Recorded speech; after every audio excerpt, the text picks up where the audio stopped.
Beijing resmi mengizinkan ByteDance, Alibaba, dan Tencent untuk mendatangkan lebih dari 400.000 unit chip NVIDIA H200. Persetujuan ini diberikan tepat saat kunjungan CEO NVIDIA, Jensen Huang ke China pekan ini. Meski Amerika Serikat telah memberikan izin ekspor, otoritas China sebelumnya sempat menahan masuknya chip tersebut demi mendorong penggunaan produk lokal dan melindungi pasar domestik.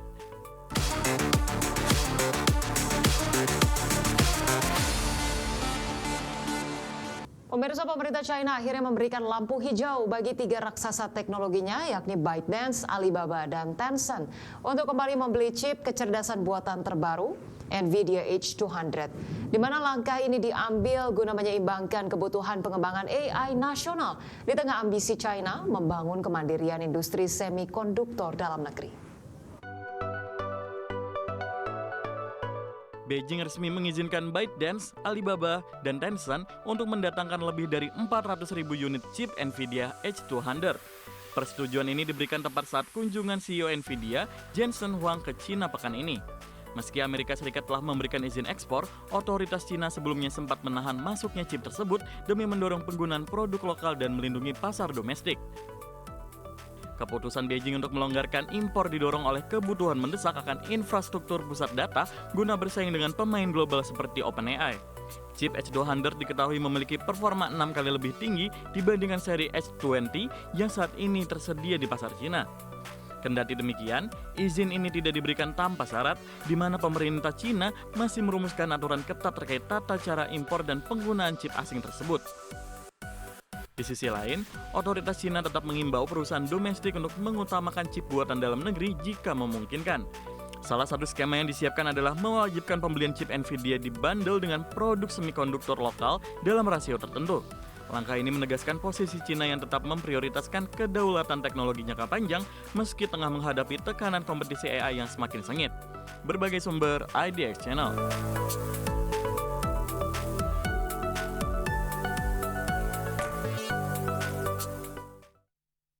Pemerintah Singapura resmi meningkatkan pengawasan kesehatan di Bandara Internasional Changi menyusul munculnya wabah virus Nipah di India. Langkah ini mencakup pemeriksaan suhu tubuh bagi penumpang dari wilayah terdampak guna mencegah masuknya penyakit dengan tingkat kematian tinggi tersebut ke wilayah Singapura.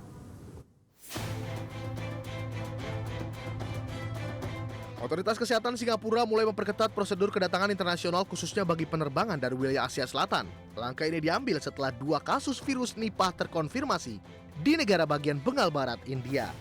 Selain pemeriksaan suhu, Badan Pengendalian Penyakit Menular Singapura juga mengimbau para pelancong untuk segera mencari bantuan medis jika merasakan gejala tak sehat setelah melakukan perjalanan dari daerah terdampak. Tak hanya di pintu masuk negara, pengawasan juga diperluas oleh Kementerian Tenaga Kerja Singapura terhadap para pekerja migran yang baru tiba. Hingga saat ini, badan terkait mencatat bahwa program pengawasan populasi kelelawar di Singapura belum mendeteksi keberadaan virus tersebut. Sebagai informasi, virus Nipah umumnya menular melalui kontak langsung dengan kelelawar atau konsumsi buah yang terkontaminasi cairan hewan tersebut. Meskipun di India tercatat hampir 200 orang yang melakukan kontak telah dinyatakan negatif, kewaspadaan tetap menjadi prioritas utama bagi Singapura. Adapun virus Nipah menjadi perhatian serius dunia medis karena memiliki tingkat fatalitas yang tinggi dan belum adanya vaksin khusus. Pemerintah Singapura menegaskan akan terus memantau situasi global guna memastikan langkah-langkah pencegahan tetap efektif dalam melindungi keamanan kesehatan nasional. Berbagai sumber IDX Channel. Pemirsa, grup barang mewah terbesar dunia LVMH mencatatkan penurunan laba bersih sebesar 13% sepanjang tahun 2025 menjadi 10,9 miliar euro atau sekitar 220 triliun rupiah. Ya, penurunan performa indeks Louis Vuitton ini dipicu oleh kebijakan pajak tinggi di Prancis serta lemahnya sentimen konsumen global akibat ketidakpastian geopolitik. Raksasa barang mewah LVMH harus menghadapi tahun yang menantang setelah membukukan penurunan laba bersih ke angka 10,9 miliar euro. Penurunan ini utamanya disebabkan oleh beban pajak tinggi yang dikenakan pemerintah Prancis pada perusahaan-perusahaan besar. Selain faktor pajak, total penjualan perusahaan juga merosot 5% menjadi 80,8 miliar euro, seiring meningkatnya tarif perdagangan dan ketidakpastian geopolitik yang memukul daya beli konsumen kelas atas. Berdasarkan laporan pendapatan, divisi anggur dan minuman keras atau wines and spirit mengalami tekanan paling berat dengan penurunan penjualan mencapai 9%. Sementara itu, divisi fashion dan barang kulit yang menyumbang hampir setengah dari total pendapatan grup juga terkoreksi sebesar 8%. Pelemahan ini juga terlihat pada kuartal keempat 2025, di mana pendapatan menyusut 5,1% dibandingkan periode yang sama tahun sebelumnya. Meski kondisi makroekonomi dan geopolitik global masih diselimuti ketidakpastian, manajemen LVMH menyatakan tetap yakin menghadapi tahun 2026. Perseroan berkomitmen untuk terus memperkuat portofolio merek ikonik mereka seperti Dior, Mood & Candle, hingga Tiffany guna menjaga momentum pemulihan dan kepercayaan pasar di tengah dinamika ekonomi dunia yang volatil. Berbagai sumber, IDEX Channel. SpaceX mulai mematangkan rencana melantai di bursa dengan target penawaran umum perdana pada Juni 2026. IPO ini diproyeksi menjadi yang terbesar dalam sejarah dengan target penghimpunan dana puluhan atau 50 miliar dolar Amerika. SpaceX mulai mematangkan rencana melantai di bursa. Elon Musk mengusulkan agar penawaran umum perdana atau IPO SpaceX dilakukan pada Juni 2026. Rencana ini disebut berpotensi menjadi IPO terbesar dalam sejarah pasar modal global.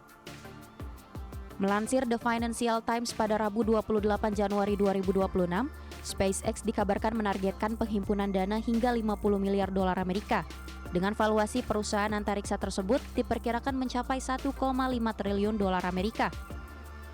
Nilai IPO SpaceX tersebut akan jauh melampaui IPO Saudi Aramco pada 2019. Saat itu Aramco mengumpulkan dana sekitar 29 miliar dolar Amerika yang selama ini menjadi rekor terbesar dalam sejarah. Sejumlah sumber menyebut pemilihan Juni 2026 dinilai memiliki makna simbolik bagi Elon Musk. Bulan tersebut bertepatan dengan peristiwa langka kesejajaran planet sekaligus bulan kelahiran Musk. Namun sebagian bankir dan investor menilai target Juni 2026 terlalu mepet. SpaceX masih perlu mengajukan formulir S1 ke Komisi Sekuritas dan Bursa Amerika Serikat, serta menyiapkan roadshow global untuk pemasaran saham. Para sumber menegaskan keberhasilan IPO juga akan sangat bergantung pada kondisi dan sentimen pasar. Ketidakpastian dinilai meningkat di tengah ancaman kebijakan tarif Presiden Amerika Serikat Donald Trump, serta upaya memengaruhi arah kebijakan suku bunga Federal Reserve. Meski target dana dan valuasi telah muncul, seluruh angka tersebut masih bersifat sementara. Sumber menyebut rencana IPO SpaceX masih dapat berubah seiring perkembangan pasar dan kesiapan perusahaan. Berbagai sumber, IDX Channel.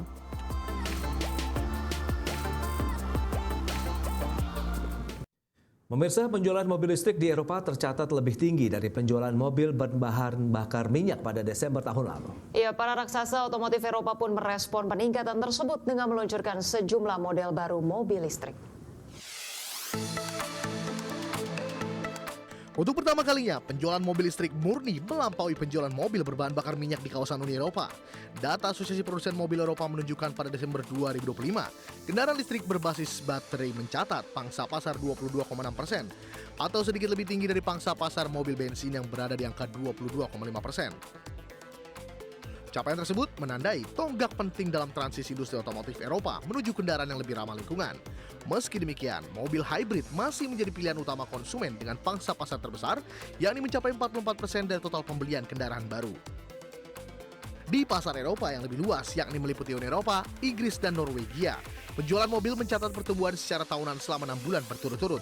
Sementara persaingan juga kian ketat, terutama dengan masuknya merek-merek asal China seperti BYD dan Geely yang agresif menawarkan kendaraan listrik dengan harga kompetitif. Sementara itu, produsen otomotif raksasa Eropa seperti Volkswagen dan BMW juga terus merespon situasi tersebut dengan meluncurkan berbagai model kendaraan listrik baru.